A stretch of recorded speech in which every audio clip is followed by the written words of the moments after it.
Hi guys, in this video I'm going to show you how you can create a draw light effect in Photoshop. So without wasting much time, let's get to it. First of all, click the adjustment icon, select solid color and make sure you select red. Once you're done, you hit OK and select the layer mask right here. Pick your rectangular marquee tool, then select the area you want to demarcate, and once you're done with that, press delete on your keyboard. So after deleting, right click to deselect and also get to your properties and feather it. So once you're done here, select the solid color, then duplicate it, then come to the layer mask and press your command I to invert the mask.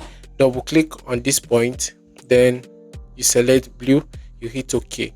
Once you're done, you select the two layer and change the blending mode to color. So if you think this effect is too much, you can reduce the opacity. So this is, let me show you. So this is the before and after, the before and after. I hope you learned something from this video. If you haven't subscribed to my channel, please subscribe and also turn on the notification button. And don't forget to like and comment on this video. See you on the next one.